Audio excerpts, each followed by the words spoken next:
అయ్యా నన్ను చూసి ఆ మోటు వాణ్ణి విడిచిపెట్టు, నన్ను చూసి ఇవన్నీ తీసుకో అయ్యా, నాకు తెలియదు పనివాడు వచ్చింది, తెలిసింటే నేను తప్పకుండా అన్నిటినీ కూడా అందించేదాన్ని, నన్ను క్షమించి కనికరించి ఇవి తీసుకో ప్రాధేయపడిందండి. దావీదు దిగాడు, అవన్నీ తీసుకున్నాడు, ఆమెను దీవించాడు. నిన్ను బట్టి నేను వెనక్కి వెళ్తున్నా అని అన్నాడు. ఈరోజు చాలా కుటుంబాల్లో భర్తలు బతికున్నారు అంటే వాడు తాగుడుపోతాయినా, జూదగాడైనా, వ్యభిచారైనా, తిరుగుబోతాయినా మొరపెట్టే ఆడబిడ్డలు ఉన్నారు. కాబట్టి నా రాజు కోపగించుకోకు నిలబెట్టాడు ప్రియులారా. లేకపోతే ఎప్పుడో ఎక్కిన మంచం నుంచి పారెక్కి మట్టిలో కలిసేవాళ్ళు. మీ గర్వం ఇంకా పతనం కాకుండా ఉండడానికి, మొరపెట్టడానికి ఏమో ఒక తగ్గింపు కలిగిన భర్తలు ఉన్నారేమో. లేకపోతే ఎక్కిన పాడే అట్టనే మోసేవాళ్ళు మార్చడానికి. ఎంతకాలం హెచ్చించుకుంటావు? ఎంతకాలం గర్వపడతావు? ఎంతకాలం అతిశయపడతావు? అబిగైలు అతిశయపడడానికి ఏం తక్కువ అండి? అందగత్య, ఆస్తి ఉన్న సమృద్ధి కలిగిన బిడ్డ, తన దగ్గర పనిచేసే వాళ్ళు ఉన్నారు. వాడితో మనమేంటరా, మనం పోరాడదాం అనొచ్చు. ఏమంటే నేను చెప్పమంటారా?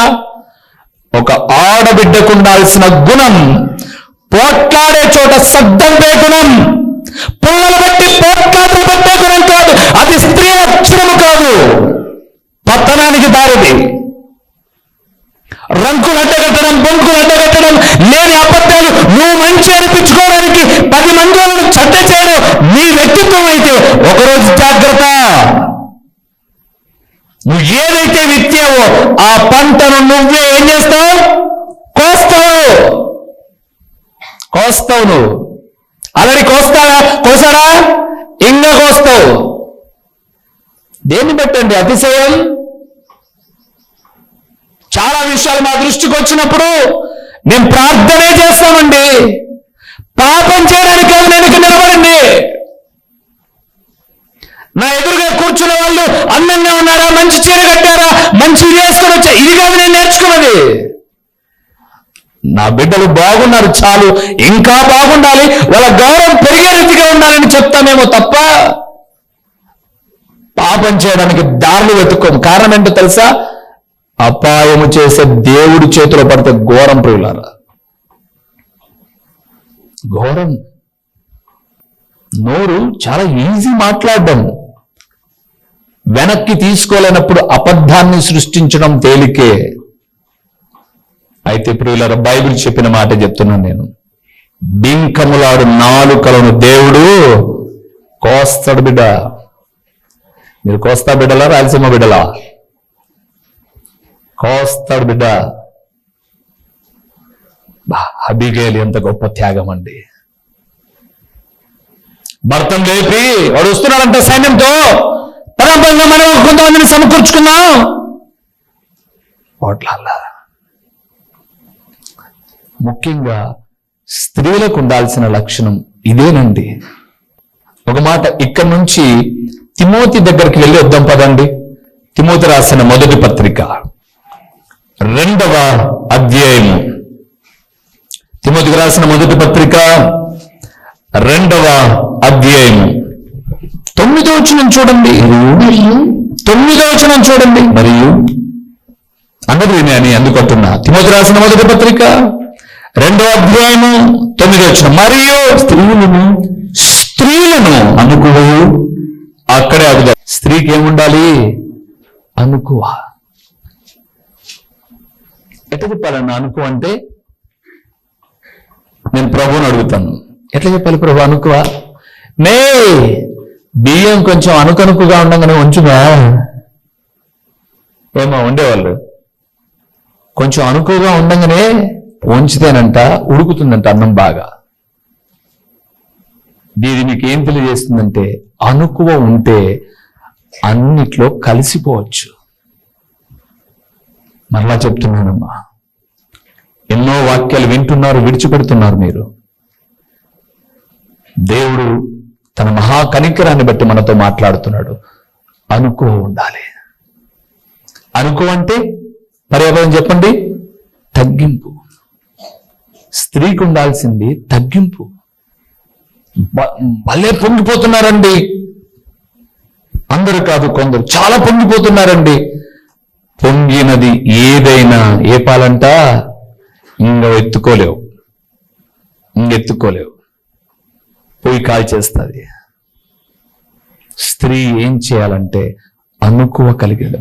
రెండోది ఎక్కడ అన్నాడు, ఏం బుద్ధి అంట, ఏం బుద్ధి. అబ్బా, ఇప్పుడు మనం చెప్పుకునే ఒకన్నాయి ఈ రెండు. ఎవరు? అబిగయలమ్మా. ఆమెకున్నాయా? ఈడ చెప్పినవన్నీ ఉంటాయి ఆమెకు. చూడండి ఏమేం చెప్పినాడు. స్వస్థ బుద్ధి. మూడవది తగు మాత్రపు. అంటే మొన్న ఎవరో సినిమా హీరో అన్నాడు అట తగు మాత్రపు వస్త్రాలంటే సినిమా హీరోలు గోవాకు పోయినప్పుడు వేసుకుంటారా? గోవాకు కాదు మన నిండి కరేపాకు, గోవాకు కాదు. అట్లాంటియా తగు మాత్రం అంటే?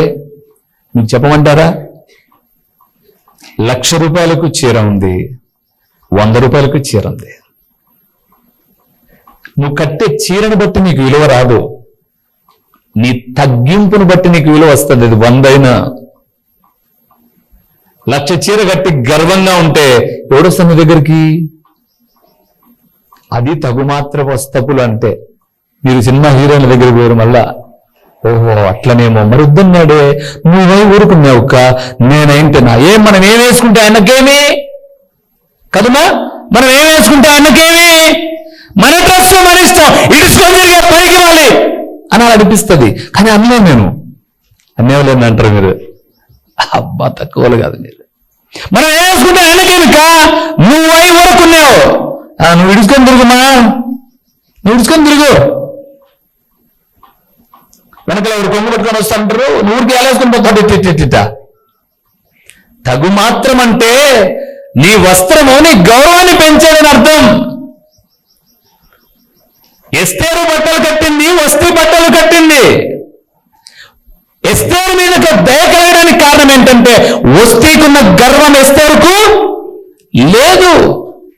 అందుకే తన జనాంగం అంతటికీ ఆపద వస్తుంటే, అపాయం వస్తూ ఉంటే ఆమె తగ్గింపు చేత తన జనాన్నంతటి ఏం చేసిందామే రక్షించుకుంది. మళ్ళా చెప్తున్నాడు, కట్టే వస్త్రములో విలువ రాదు, అసలు రాదు. ఇంకా 10 మంది దూరం అయిపోతారు, పెద్ద గర్విస్తలేదు, ఆ వస్త్రాలు చూసుకొని పొంగిపోతాను పారకగా అని అంటారు. కానీ నువ్వు పక్కన కూర్చోబెట్టుకోవడానికి నీలో తగ్గింపు ఉంటే 1,00,000 అవసరం లేదు. అది తగు మాత్రం అంటే. వస్త్రాలు చుట్టుకుంది అబీగయలు. మీరు చూడండి కావాలంటే 1 సమూయేలు గ్రంథం 25వ అధ్యాయంలో ఎలా నిలబడిందో తెలిసి మళ్ళీ అర్థం. ఇక్కడ ఒకసారి రాండి 25వ అధ్యాయానికి. సమూయేలు 1 గ్రంథం 25వ అధ్యాయం ఎలాగొచ్చి నిలబడిందో చూడండి. మనం ఎలాగ నిలబడతామో చూద్దాం ఒకసారి. ఒకసారి రండి ఆ మాటను ఆలోచించేద్దాం. సమూయేలు 1 గ్రంథం 25వ అధ్యాయము 22 నుంచి చదువుదామా? దావీదు చెప్పిన మాట కాడ నుంచి 23 వచ్చింది చదువుదాం. 23 వచ్చింది చదువుదాం. సమూయేలు 1 గ్రంథం 246వ పేజీ. అబీగయలు దావీదును కనుగొని గార్ధము మీద నుండి ఏం చేసిందంట? త్వరగా దిగింది, దావీదునకు సాష్టాంగ నమస్కారం చేసింది, పాదములు పట్టుకొని ఎట్లా అనింది. ఏమనిందో చూద్దాం. నా ఏలినవాడా, ఈ దోషము నాదని. తప్పు వాడు చేస్తే దాన్ని వేసుకుంటుందే, అది స్త్రీ తత్వం.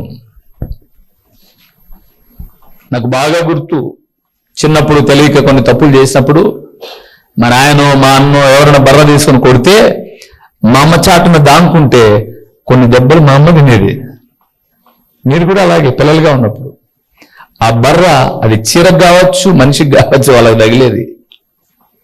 దాచిపెట్టుకునే వాళ్ళు బిడ్డలను. అబీగయలు అంటుంది, ఈ దోషము నాదని ఎంచు. 2 ఏమంటుంది? నీ దాసురాలనైనా మాట్లాడుకో. అమ్మా ఫోన్ వచ్చింది, మా వాళ్ళు మాట్లాడతారంట, ఏదో మాట్లాడని చెప్పు, లేనని చెప్ప. సచ్చినా వద్దు, చెప్పు అన్నికి నువ్వు ఉంటావా? లేదని చెప్పు. అప్పు చేసేటప్పుడేమో రాత్రికి ఇస్తానా, నేను మాట అంటే మాటే, నేను కాళ్ళ మీద నిలబడే మంచిది కాదు, మాట మీద నేను నిలబడతాను అంటారు. రాత్రి అయిపోయి, రేపు అయిపోయి, మొన్నడు అయిపోయి, తర్వాత అయిపోయి ఫోన్ చేస్తుంటే అవుట్ ఆఫ్ సర్వీస్ ఏరియా పొరపాటుగా ఇంకా ఏదైనా ఒకవేళ ఉన్న ఫలంగా రింగ్ అట్టేమై ఫోన్ ఎత్తినామని చెప్పేసి అనుకోండి, లేడని చెప్పాలి. మరి ఫోన్లో ఇంట్లో ఉందంటే ఇంట్లో పెట్టి బజార్ వెళ్ళాడని చెప్పు. ఆ బజార్ నుంచి ఎప్పుడు వస్తాడు ఏమో తెలియదు. ఇట్ట కాదులే అని చెప్పేసి గేట్ తీసుకొని లోపలికి వస్తే ఎదురుగా నేను డస్ట్ టీ తాగుతా, టీ లోపలికి పోదు, వాడు వాకి కట్టి నిలబడతాడు. అదే ఇప్పుడే వచ్చినా అంటే ఇంకా అప్పుడు ఉంటాయి మాటలు. ఇక్కడ ఆమె అంటది, నన్ను మాట్లాడిని, ఆడబిడ్డలారా నన్ను ప్రార్థన చేయని దేవా, తగ్గించుకుంటాను, చెడును విడిచిపెడతాను, గర్వాన్ని తీసేస్తాను, నన్ను మాట్లాడని.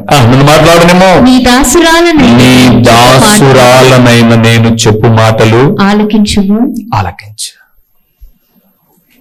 అక్కడ అన్నాడు, ఆమెనుంది నాబాలు లక్ష్య పెట్టద్దు, అతని గుణము అతని సూచించింది. నాబాలు మోటుతనమే అతని గుణము అని 25లో.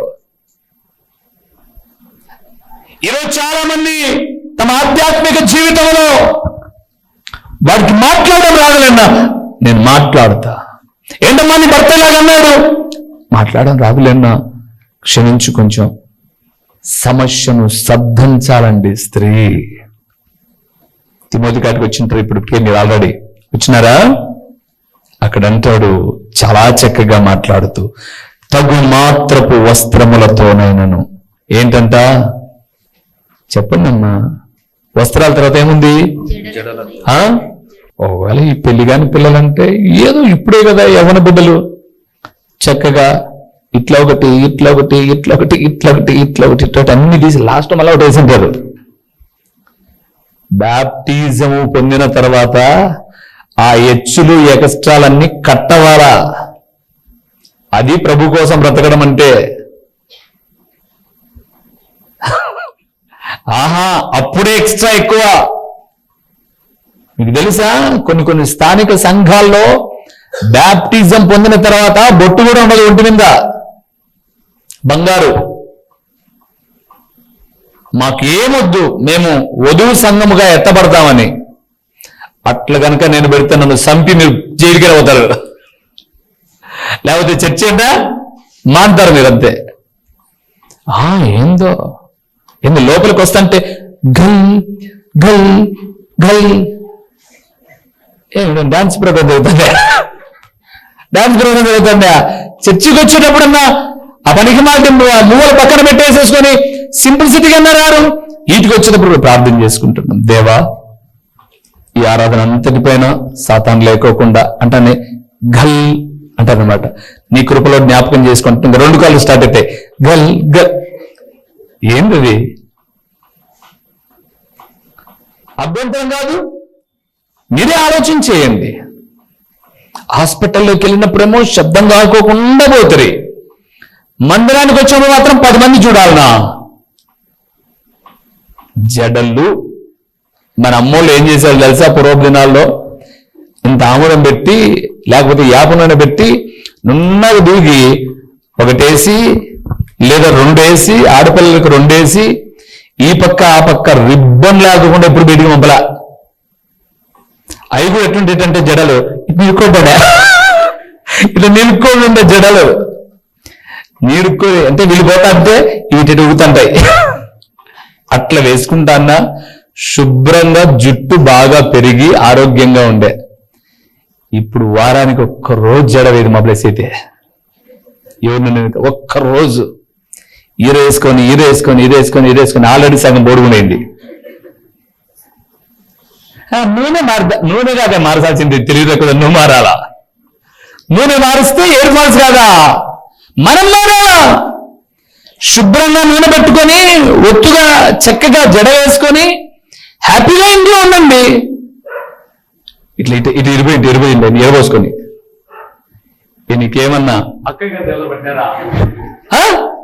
యాపాకు తీసుకొని కొట్టనీకి ఏం లేదు. జడలతోనైనను. తర్వాత చెప్పండి అమ్మా. ఒక ఆమె సినిమా హీరోయిన్ అంతలాగా బంగారు సరిపోక నేల మీద పెట్టింది. ముత్యమంట నీకు ఎక్కడెక్కడ పెట్టుకుందా. ఏవైనా ఇంగ్లీష్లో ఒక సామెత ఉంది, simplicity is the best city. Best city. ఎప్పుడైనా మీరు గమనించండి, గొప్ప గొప్ప వ్యక్తిత్వాలు కనపరిచేటప్పుడు కోట్లు ఉంటాయి వాళ్ళకు, చాలా సింపుల్ గా ఉంటారు. చూడండి, మన వాళ్ళు నకిలీ దిగేసినారో తెలియదు, ఒరిజినల్ దిగేసినారో తెలియదు. ఇప్పుడు రోజులలో ఏమి దిగేసినారో తెలియదు, మొత్తం దిగేసింటారు. నకిలీ కాదో ఒరిజినల్ ఏదో తెలియక అంతా కన్ఫ్యూజే. నకిలీ తీసి పడేసి ఒరిజినల్ సింపుల్గా ఒక స్థాయికి వెళ్ళినాకండి. ఎప్పుడైనా గుర్తుపెట్టుకోండి, మన పిల్లలు చక్కగా ఉండాలని మనం కోరుకోవాలి. అది అనుకోవలో ప్రాముఖ్యమైన లక్షణం. అమ్మ నేను చూస్తాంటనే పిల్లలు సింపుల్గా ఉంటారు, అమ్మ సోకు పట్టుకోలేము. ఏంటికో మరి వాడు అప్పుడప్పుడు కాదులేండి, వాడు ఇప్పుడు కంటిన్యూగా ఏం చేస్తాడంటే కొత్త సంవత్సరానికి 2 నెలల ముందు నుంచే నా డ్రెస్సులన్నీ దొక్కుతున్నాడు. ప్యాంట్ ఒకటి సెట్ అవ్వలే కాబట్టి సరిపోయింది, కానీ వారం ఒక షర్టు తీస్తున్నాడు, వాంటి పక్కన పెట్టేస్తున్నాడు. రేంటి నాయన వేసుకోకరా అంటది మా. నేను అంటాను వేసుకొని. వాడికి అలాగ వేసుకోవడం ఇష్టమైతే నా బిడ్డ నా వస్త్రాలు వేసుకోక ఎవరు వేసుకుంటాడు? వాడు నాకన్నా బాగుండాలి కదా, వేసుకోనిలే. అట్లా కదా, అది కొత్తదైతే వెనకమ్మడితే రాదు, వేసుకొని. వాడు కూడా ఇప్పుడు కొత్త సంవత్సరంలో దృఢమైన నిర్ణయం తీసుకున్నాడు, ఒకసారి నువ్వు వేసుకున్నాక సెకండ్ టైం నాదే అని. అందుకే వీడేమో పోయి చెప్పినట్టుండాడు, గూడు పుటాన్ని చేసే పుష్పరాజయ్యకు అన్ని వానికొలతో కొడుతున్నాడు. ఇప్పుడు ఇంకెట్టని అక్కడ పోయేటేలే అని. మన పిల్లల వారి అందాన్ని మనం సంతోషపడాలి తల్లిదండ్రులుగా. మనం ఏదన్నా ఉందా, ఇది వేసుకో. ఒక ఏజ్ వచ్చేంత వరకు కూడా వాళ్ళకు బంగారు మీద సోకుల మీద మోజులు పెంచమాకండి, చదువు మీద పక్కకి వెళ్ళిపోతుంది. బంగారముతోనైనను అయిపోయినాయమ్మా. ఏడ దొరుకుతున్నాయి ముత్యాలు? ముత్యములతోనైనను మిగుల వెలగల వస్త్రములతోనైనను అలంకరించుకొనక. అది చదవండి, చాలా బాగుంటది. 10వ వచనం. దైవభక్తి గలవారమని చెప్పుకొను స్త్రీలకు తగినట్లుగా సత్క్రియల చేత తమ్మును తాము ఏం చేయాలి? అది మంచి పనులు చేసి. చెప్పండి అమ్మా, ఏం పనులు? ముంచే పనులు కాదమ్మా నేను అనేది. మళ్ళీ చెప్పండి, మీరు మర్చిపోయినట్టుండే. ఏం పనులు? అది దైవభక్తి గల స్త్రీలు. ఈ గుణాలన్నీ కూడా అబీగయల్లో ఉన్నాయి కాబట్టే దావీదు దయకు పాత్రురాలైంది. మనము దేవుని దయకు పాత్రులమై మన కుటుంబాలకు అపాయం సంభవించకుండా ఉండాలి అనంటే ఇట్టి యోగ్యకరమైన లక్షణాలు మనం కలిగి ఉండాలి. మీకు సమయం దొరకట్లా. ఎందుకు మీ కుటుంబాలు ఎలాగున్నాయో తెలుసా? మీరు ఎక్కువగా మొరపెట్టడంలా. నా పిల్లలకు రక్షణ కార్యం చేయి, నా భర్తకు ఆరోగ్య విషయంలో, ఆయుష్ విషయంలో, క్షేమ విషయంలో. మేము ఇంటికాడ ప్రార్థన చేసుకుంటానన్నా, ఇంటికన్నా చేసుకో. మందిరానికి మాత్రం నెలకు ఒక్కసారి వచ్చేట కనపడు పో, లేకపోతే వారమా బుద్ధట హాజరు వేయించుకొని పో. ఇది దేవుని సన్నిధి. ఇందాక మనం చదివాం 2వ దినవృత్తాంతములు 7:15లో, రేయింబగళ్ళు నా కను దృష్టి, నా మనస్సు ఇక్కడ ఉంది. దేవుని బిడ్డలారా, తగ్గింపులో ఎన్ని లక్షణాలు ఉన్నాయో మనం చూసాం. తగ్గింపు వలన దేవుడు అద్భుతకరమైన స్వస్థతని ఇస్తాడు. ఆశ్చర్యకరంగా మన ప్రార్థన వింటాడు. రెండవది, తగ్గించుకొనుట వలన మనము రక్షించబడతాం, మన కుటుంబాలు కూడా రక్షించబడతాయి. కొర్నేలి తనొక్కడు బాప్టిజం తీసుకోవాలా, తన ఇంటి వారు అందరినీ పిలుచుకొచ్చి కూర్చోబెట్టాడు. అందరికీ బ్యాప్టిజం ఇప్పించాడు. అలాగే అపోస్తుల కార్యం 16వ అధ్యాయంలో చెరసాల అధిపతి తను తన ఇంటి వారు, ఆ మాట మీరు చూడండి 16:33 నుంచి ఉంటాయి, తను తన ఇంటి వారు రక్షించబడ్డారు. అది రక్షణ కార్యం. మూడవది, తగ్గింపు వలన మనం ఏమవుతాం? గొప్ప చేయబడతాం. ఎక్కడైనా 10 మంది మీ పేరును ప్రశంసించాలి అంటే తగ్గింపు అనే గుణాన్ని మీరు అలవర్చుకోండి. మీలో ఎంత తగ్గింపు ఉంటే అంతగా దేవుడు మిమ్మల్ని హెచ్చిస్తాడు. మీకు చెప్పమంటారా? రాజకీయాన్ని నేను ప్రోద్బలంగా ఎప్పుడు చెప్పను, కానీ కొంతమంది వ్యక్తులను చూడండి, వారి గొప్పతనానికి ఒక మంచి కార్యం ఏదైనా ఉంటే వారి తగ్గింపు. అందుకే మీకు లోకంలో నానుడు తెలుసు, అన్నీ ఉన్న విస్తర ఎప్పుడు కూడా అణిగి ఉంటుంది. ఏమీ లేని కుండలోనే శబ్దం ఎక్కువ. పాత్రలో గరిట పెట్టి తిప్పుతుంటే దగడగడగడగడగా అనేది ఏం ఉండదు అక్కడ. దానిలో అన్నం ఉంటే తిప్పుతున్నప్పుడు శబ్దం రాదు. దేవుని బిడలముగా దేవుని వాక్యము చేత నింపబడినప్పుడు గొప్ప చేసేవాడు దేవుడే. బైబిల్ గ్రంథం సెలవిస్తుంది, ఒకని నిలబెట్టుట పడగొట్టుట ఎవరి వశంలో ఉంది? ఆయన వశంలో ఉంది. మనం ఏం చేయాలి? చిన్న బిడ్డల వలె తగ్గించుకోవాలి. చిన్న బిడ్డల వలె తగ్గించుకోవాలి. 4వది ఆయన అన్నాడు, తగ్గింపు వలన ఏమి సంభవింపదు? అపాయం సంభవింపదు. అపవాది పొంచి ఉండవచ్చు, అపాయాలు సృష్టించవచ్చు, కానీ నీ కుటుంబంలో మొరపెట్టే మొర అపాయము సంభవింపదు. మొన్నటి దినాన ఒక వార్త విన్నాను నేను. ఒక తల్లి తెల్లవారుజామున లేచి 3 గంటలకు, మామూలుగా 5కు లేస్తుంది ఆమె, 3కే మెలక వచ్చిందంట. లేపినట్టు ఎవరో ఏంటా అని లేచింది. మోకాళ్ళొంగు, నీ భర్త కొరకు ప్రార్థన చేయి, నీ భర్త కొరకు ప్రార్థన చేయి. ఆమెమో బతుకు తిరుగు కొరకు వేరే దేశానికి వెళ్ళిపోయింది, భర్త భారతదేశంలో ఉన్నాడు. ఇప్పుడు ప్రార్థన అంటే 5కి లేచి చేసుకుంటా కదా, లేదు చేయి. 3 గంటల నుంచి 5 గంటల వరకు ప్రార్థన చేస్తూనే ఉంది. 5:30కు ఫస్ట్ కాల్ భారతదేశం నుంచి ఆమెకి వెళ్ళింది. ఏంటమ్మా ఈ టైంలో? 3 గంటలు కరెక్ట్ గా నాన్నకు స్ట్రోక్ వచ్చింది. ఏం లాభం లేదని చెప్పారు, కానీ దేవుడు గొప్ప దేవుడు. ఏం మిరాకిల్ జరిగిందో తెలియదు. 5 కల్లా తన ప్రాణం తనలో ఉంది, ఆరోగ్యంగా ఉన్నాడు. మొదటిగానే ఉదయాన్నే మీకు చెప్దామని ఫోన్ చేశాం.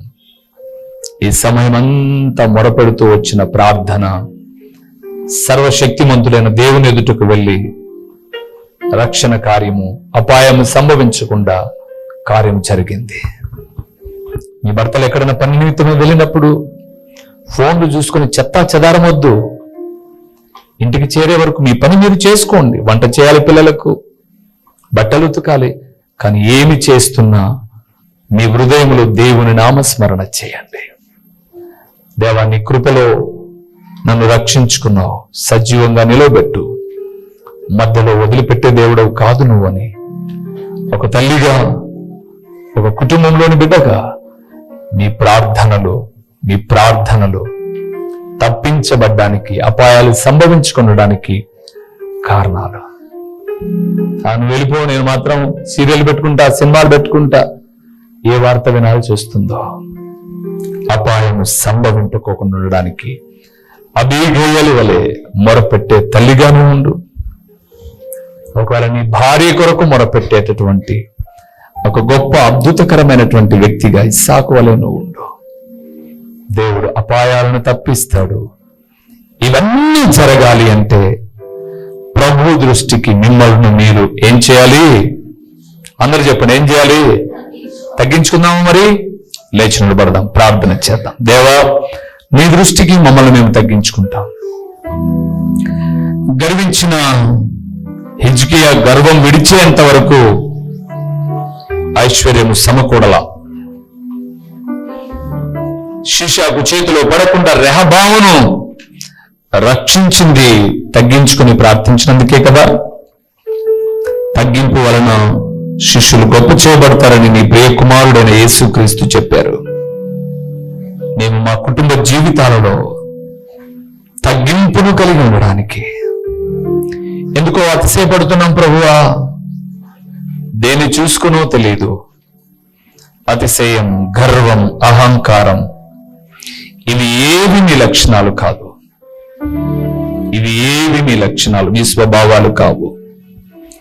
మీ స్వభావం తగ్గింపు మాత్రమే అని మేము తెలుసుకున్నాం. కాబట్టి మమ్మల్ని మేము తగ్గించుకొని మీ ద్వారా ఈ మేలులన్నిటిని పొందుకోవడానికి, కృప వెంబడి కృపను పొందుకోవడానికి, కేవలం విని బయటకెళ్ళిపోయి అహంకారం, అవిధేయత, అసూయతో రగులు కొనుక్కోకుండా ఒక స్త్రీ ఎలా ఉండాలో సుబుద్ధి కలిగిన అబీగయలను చూసి ఒక ఎస్తేరును చూస్తున్నప్పుడు, తగ్గించుకున్న హిజ్కియాను సహోదరుడు చూడ్డానికి,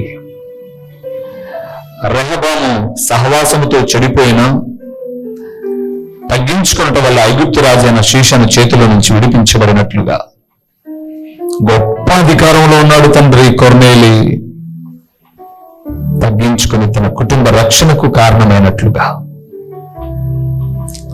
ఇక్కడున్న నేను, మేము, ఈ వాక్యమైన బిడ్డలు కూడా మీ దృష్టిలో తగ్గించుకుని హెచ్చించబడ్డానికి కృపనివ్వమని ప్రార్థన చేద్దాం.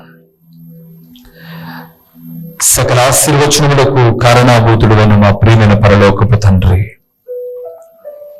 పరిశుద్ధుడైన దేవా, మీ ఘననామములకు స్తోత్రములు నాయనా. ప్రతిదానికి అతిశయపడే మా జీవితాన్ని మరొక్కసారి మీరు హెచ్చరిస్తూ, ఇన్ని మేలున్నాయా తగ్గింపులో, ఇన్ని మేలున్నాయా అని అర్థమవుతుంది నాయన. సేవకులకు వేరుగా మాట్లాడిన హుజ్జియా జీవితకాలం అంతా కుష్ఠుతో బ్రతికాడు. ఇదిగో ఈ వాక్యం వినే బిడ్డలు చెప్పే వాక్యానికి భిన్నంగా తిరుగుబడుతూ ఉన్నప్పుడు జరిగే ప్రతి కార్యాలు మీరు ముందే చెప్పారు. కాబట్టి తగ్గించుకొని మీ వాక్యానికి విధేయత చూపి కుటుంబ రక్షణలో అపాయాలు సంభవించకుండా ఆశీర్వాదకరమైన మార్గంలో పయనించడానికి కృపనివ్వండి. మన ఆయన ప్రకటించిన ఈ పరలోకపు సంగతులు వ్యర్థముగా పోకుండా సారవంతమైన నేలను పడిన విత్తనం వలె 30 దంతలుగా, 60 దంతలుగా, 100 దంతలుగా ఫలింపచేసి మీ ఘననామానికి మహిమ ఘనత ప్రభావములు మీరు కలుగు చేసుకునమని యేసు నామములో దీన మనస్సుతో తగ్గించుకుని అడిగి పొంది ఉన్నాము తండ్రి. ఆమేన్. మా చిరునామా దైవజనుడు బ్రదర్ ఓ రూబేన్ గారు, క్రీస్తు ప్రార్థనా మందిరం, డోర్ నెంబర్ 1-10-386, నగరిగుట్ట, పులివెందుల, కడప జిల్లా. మీ ప్రార్థన అవసరాల కొరకై సెల్ నంబర్ 9989067409.